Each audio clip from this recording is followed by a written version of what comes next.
নমস্কার দর্শকবিন্দু, এই কয়েকদিন আগে যে নিম্নচাপের প্রভাবে বৃষ্টি হয়েছে, সেই বৃষ্টির প্রভাবে অনেক কৃষকের ক্ষতি হয়েছে। এই ক্ষতিপূরণের টাকা আবারও মুখ্যমন্ত্রী দিচ্ছেন। কিভাবে আপনারা এই ক্ষতিপূরণের টাকা পাবেন, সেই আজকের বিস্তারিত ডিটেলস আলোচনা করব। আর আমাদের চ্যানেলে নতুন হয়ে থাকলে চ্যানেলটি সাবস্ক্রাইবার করে দিতে ভুলবেন না। শেষ পর্যন্ত দেখুন। অতীতের শীতের শুরুতে সামান্য বৃষ্টিপাতের সাক্ষী বহুবার থেকেছে পশ্চিমবঙ্গ। এমনকি দার্জিলিংয়ে তুষারপাতের আগে বৃষ্টিপাত হয়ে থাকে। তবে এবছর ডিসেম্বর মাসের শীতের শুরুতে একটানা 2-3 দিনের বৃষ্টিতে বেশ ক্ষতি হয়েছে চাষের। নিম্নচাপ মিগজাউ এর প্রভাবে 2-3 দিন নিম্নচাপের প্রভাবে কৃষকের অনেকটাই চাষের ক্ষতিগ্রস্ত হয়েছে বলে জানা গিয়েছে। এর ফলে বিশেষ করে ক্ষতি হয়েছে বাংলার চাষিদের। এই সময়টাতে ধান কেটে ঘরে তোলার মরশুম।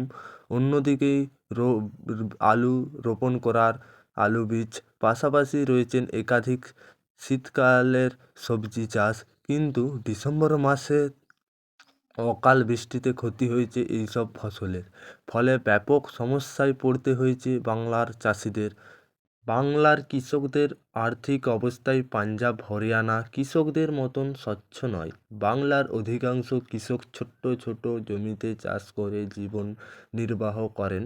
বাংলার কৃষকরা একটু বেশি নির্ভরশীল শীতকালের চাষের উপর বেশিরভাগই। কিন্তু ডিসেম্বর মাসে অকাল বৃষ্টিতে ধান, আলু, সবজি চাষের ব্যাপক ক্ষতি হয়েছে। এমন অবস্থায় বাংলার কৃষকের পাশে দাঁড়াতে গিয়ে এলেন মুখ্যমন্ত্রী মমতা বন্দ্যোপাধ্যায়।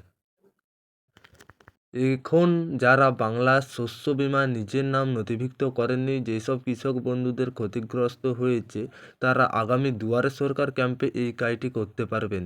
যে সকল কৃষকদের এই প্রকল্পের নাম নথিভুক্ত করেছেন, তাদের সরকারের পক্ষ থেকে দেওয়া হবে ক্ষতিপূরণ। সব মালিক কিঞ্চিৎ স্বস্তি মিলবে চাষিদের। আর এখন পর্যন্ত যারা শস্য বীমা নথিভুক্ত করতে পারেন না, আপনারা দুয়ারে সরকার ক্যাম্পে দিয়ে এই শস্য বীমার ফর্মটি আবেদন করবেন, তাহলে এই ক্ষতিগ্রস্ত পাবেন।